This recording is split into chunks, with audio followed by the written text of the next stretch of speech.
this is Maluji. And I'm Interplanetary Criminal, and this is Be The Only. Me and Matteo met at Melt Festival a couple of years ago, and that was the first time we were sort of like, oh, hey, how you doing? A lot of the piano and the anthemy, hands in the air, sort of stuff that you do is very similar to what I was sort of buying records back in the day, that sort of 2002 era of bassline and organ house that's very piano-y and big, happy vocals. And I think that's where, for me personally, that's where our sort of worlds collide, right? You know, we played a back-to-back at Rex Club. That was a big moment to bring both of our worlds together, actually, because suddenly it wasn't only the approach that matched, but we had to find the tunes that combine our worlds, and I guess it was a great experience because it just worked, no? It's funny, like you made a playlist trying to come into my world and I made a playlist coming into your world, and what I think we realised is that our worlds are actually very similar, and what we were doing, we didn't actually have to play into each other as much as we thought. I knew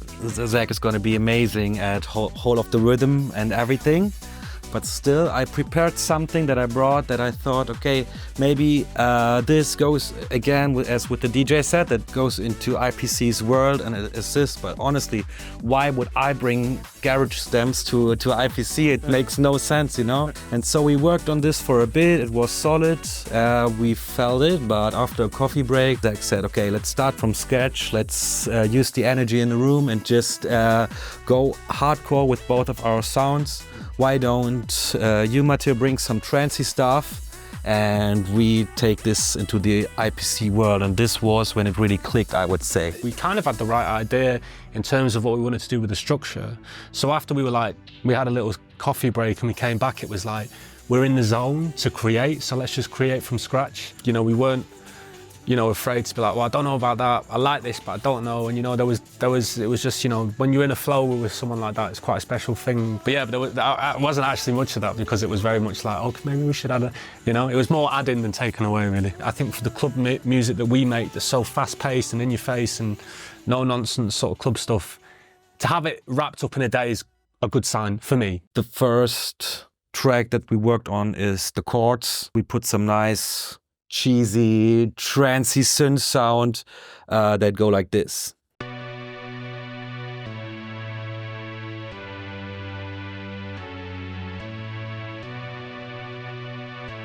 You kind of just ripped that melody in, and I think it was the first melody that you'd kind of touched, and I was just like, that's it, that's perfect, right? It evokes the sort of feeling, that kind of, it just sounds real trancey and has that sort of emotion in it already, right? We had no tracking in mind yet. We were just writing music.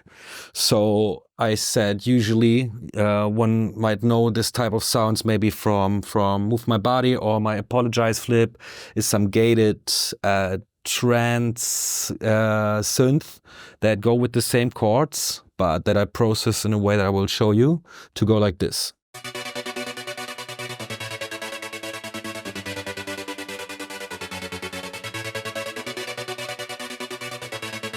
So what I do here is I pick synth sounds that are maybe even bigger, even fatter than the pads that we wrote these chords in.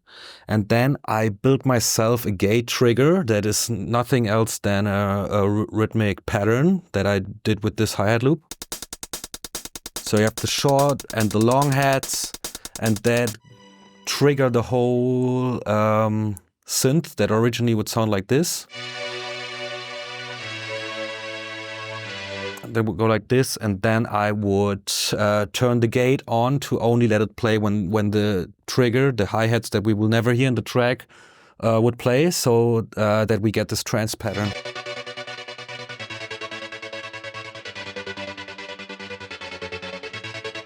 And like that, you can build any groove that you like. You can put the accents where you like them, and also let it swing as much as you want with the whole tune. So this is a good approach to put gates, I would say, for those patterns. And after all, I just added another sound to make it wider, make it bigger, and this is the sound that we got from there.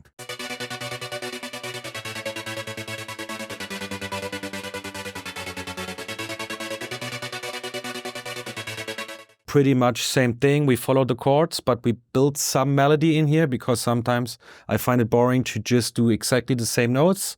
So we have some movement in here, but after all, I will play the bass line first and with the chords together later afterwards.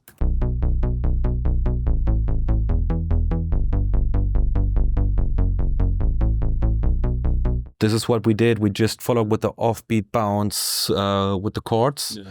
And the best idea, like secret advice for me, is not only to put the dong, not the off note only, but put an octave on the full beat. So with the chords, the bass line goes like this.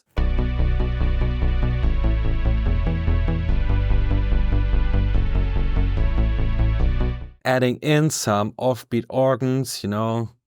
If you know my tunes, you know this is an essential part.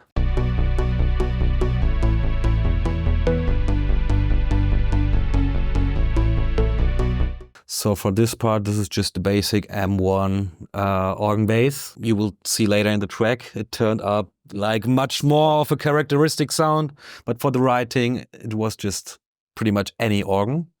I would say we added high strings just on the root note of the tune.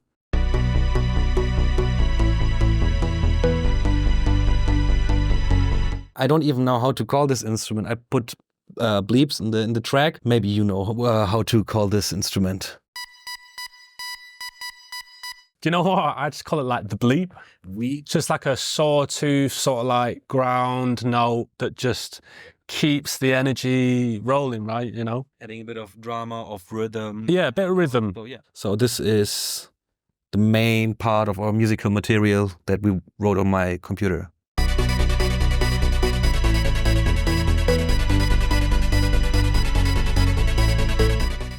And this is exactly how we did it. We never had drums or anything in my computer. We had the click track and we wrote. We just made all of these stems. And when we heard all of this, we knew, okay, this is rich enough to guide us to the track. This was incredibly fast. We worked maybe half an hour on this. It was quick songwriting, just getting it out there, putting all the ideas, and then go into production, you know? So we just sent everything over, but we did not only send the audio, but also the MIDI. So this is just the absolute starting point. We might have even changed melodies, not only the sounds, but everything. From there, we took it to IPC's computer, going into production, into rhythm, into sound design. I've basically started with the drums. I've got a bunch of speed garage loops that kind of sound like this. Just take off the processing. So they'll kind of originally sound like this. I actually added another one as well. So this is so basically that one's kind of given just the energy, I think, you know, and then this one's kind of given mids. So those together,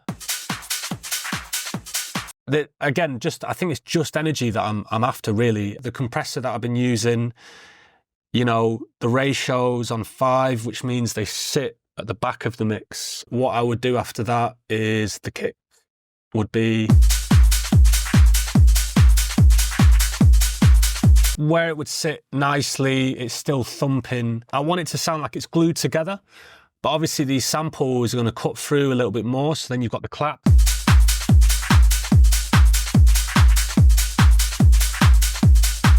Now the clap for me is an interesting one. When it hits, I want it to sit underneath. It's all about ears for me. Like I want it to kind of sound like the kick's doing that and the clap's going like that on top of it. And then obviously the hat.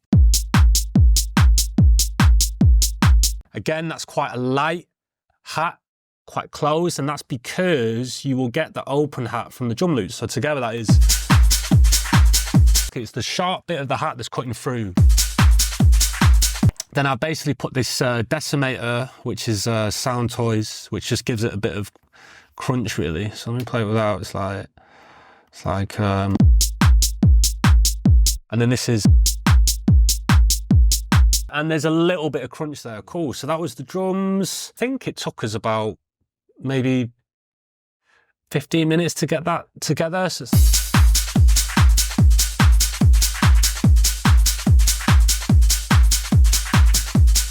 the amount of EQ we've used on this whole project is like minimal, you know, and I think that's that's saying something. You know, that's just right selection and gives it that grit, that rawness as well. I quite like that. The next part was like including the bass. So I use this Kickstart sidechain tool, which is like, I can't remember who told me about this, but it is absolutely essential on any of... Take notes, guys. Yeah. This for a sidechain, it basically, you don't have to route it to anything. It just sidechains to whatever. So with the sidechain on and the bass, it's going to sound...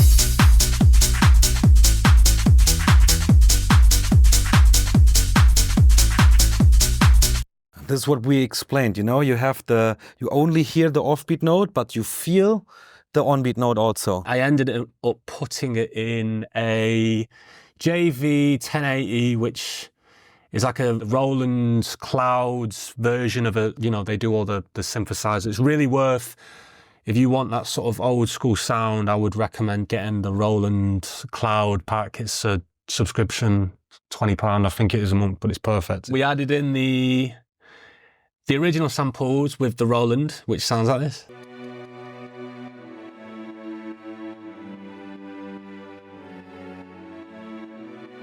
So I guess during the breakdown, we kind of put this...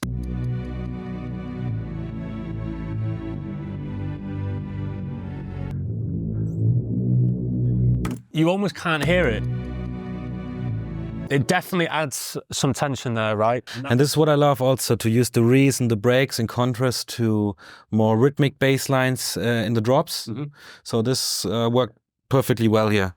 That's exactly, you know what? It's like one straight note just following the pad, you know, which could have been a bass line altogether. Again, like if you look at the processing on that, it's got nothing. It's just straight from Serum. I guess there's just a bit of FX, your standard...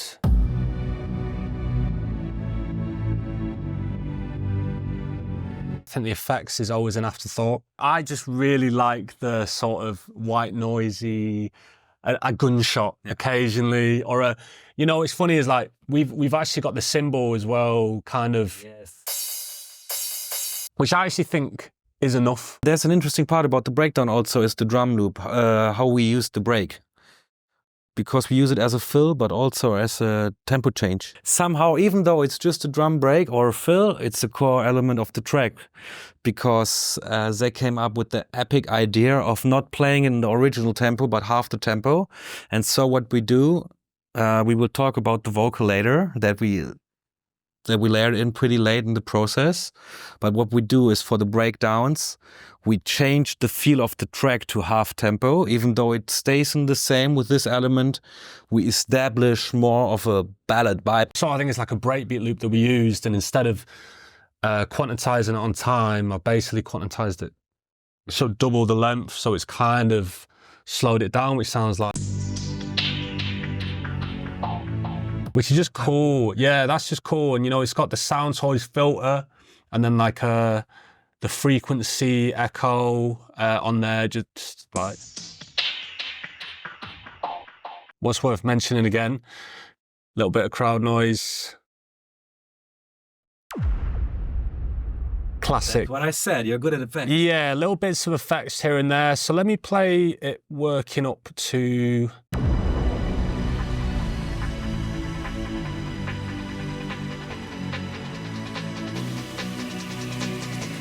And just before it drops, I'm going to take out the elements that we put in after. So when it drops, it would be...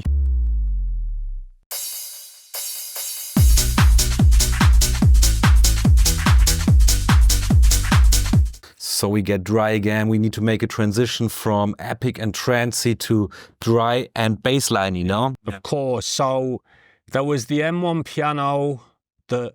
It was like an organ. I've got a bunch of organs, and I think we were like, look, you just send me the MIDI of the organ that you had. We found much of a better sound for it. And we'll import in there, which again, just got the compressor on it and a little bit of sidechain, and then together it is...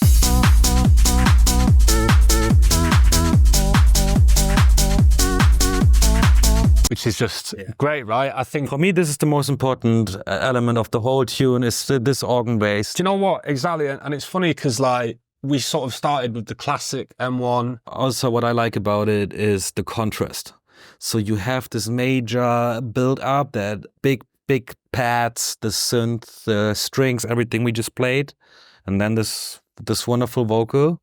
And then we take it back all the way and we give people a tune that usually would have built up differently, you know? It wouldn't have come from trance to get there. You know, but we did it, and this is what makes this tune something that I really... For me, this was the point where I was like, this is the both worlds colliding point for me. I was very much like, it's got the trancey breakdown, and it's got the big drums and the offbeat bass, but it's also got the sort of speed garagey organ in there, but it's still, it didn't feel like it was conventional at all. And then I guess it was like, well, we need sort of like just a vocal in there. And again, it was just very much like, you know, we just need a word. We need something that's just going to get people moving on the offbeat. And Matteo, you came up with the lovely...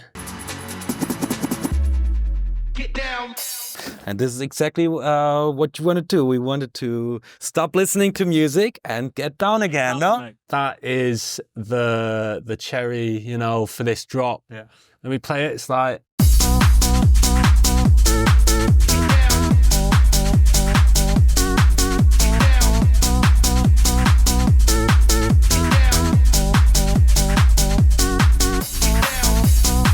So the original... organ as well. All together.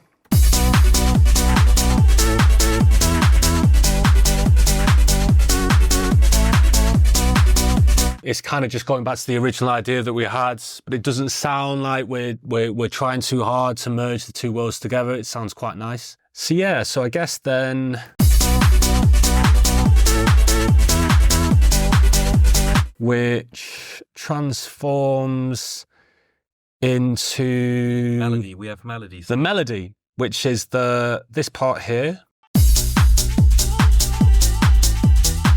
Introducing the high strings again and the pads that Maluji had bounced out. But also we'd added it's the exact same melody, but it's on a sort of synth.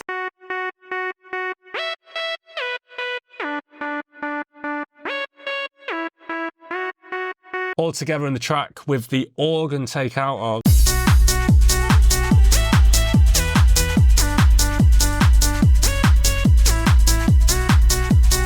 When we were pretty far in the production of this tune, it came to my mind that we might be able to add this a cappella that was in the same key. I have this beautiful a cappella that Coach Harrison sent me for another tune that I never ended up finishing because, yeah, I just obsessed over the a cappella and I wanted it to be in the right spot, on the right track. I sent it over to Zach, we put it in the tune, and both of us knew this was it. It was almost like the perfect addition, you know? That ends up...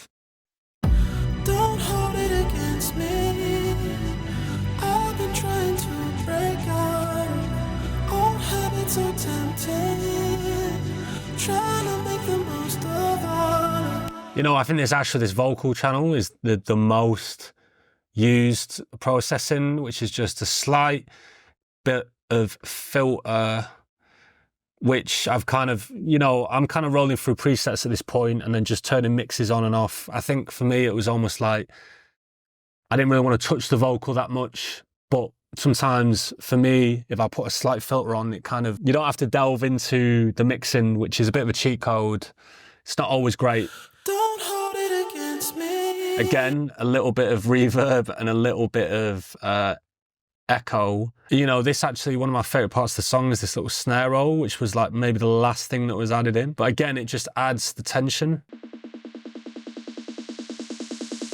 Establishing new parts. You know, exactly. It's that the transition, right? It's the transition into the break. It's the transition into the drop.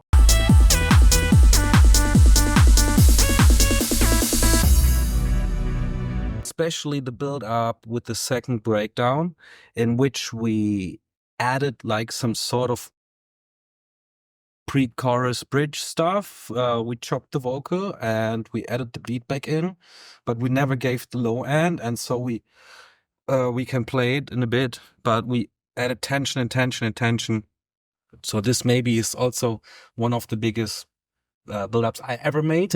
But with the break, with this epicness, with the vocal and the chords and everything, and a drop in that much of a contrast, I guess this was the right track to go really all in with the Definitely. build-up also. It sort of drops with Don't hold it against me. I've been trying to it's got the break in the background, sort of half time. forever, forever, forever, So it's just a high pass. forever, forever, forever, forever, forever. That you can see is, I'm pretty sure it is the echo, right? Also, yeah. So it's funny. Don't hold it against me. That's completely. It's got like a little bit of a sidechain on it, but for some reason, it just felt like the right thing to do, to put a full sidechain on it during the break, kind of just to give it a rhythm. Forever, forever, forever, forever. It's pumping. Yeah. As someone who knows the song and playing it out, I always know this big moment will still come. Exactly. You have all of these elements. You have the bass line part. You have the nice trancy breaks. But the two of us know everything will come together in the grand peak moment in the very end. It's almost like, it's quite nice that because we have these two drops that, you know, the first one hits in its own right with the introduction of the organ, and it's quite sick, it's big. We know that the second one is going to be essentially the same, but we're like, well, how can we change it? How can we switch it up? All right, we're going to put in the vocal with the trancy chords, you know, and it's just these little things, these little changes. If it sounds good, that's everything. Your ears are your best friend. Like what I'd seen and what I was told to do, I think you need to let go of that sometimes and just create what sounds good to you. Not listening to the tune for 5 minutes and then put it back on, you already know if it's good or not. Do you know what? 5 minutes listen is the most important. Back on that. Someone told me once that you need to, like, if you're working on something, have it playing, leave the room, make yourself a cup of tea, come back. If it still sounds good, you're on to a winner. If it doesn't, it's done. Don't do it. But that was It can be that easy. Yeah, exactly. If you're not feeling it when you come back, it's not the one, you know. Yeah.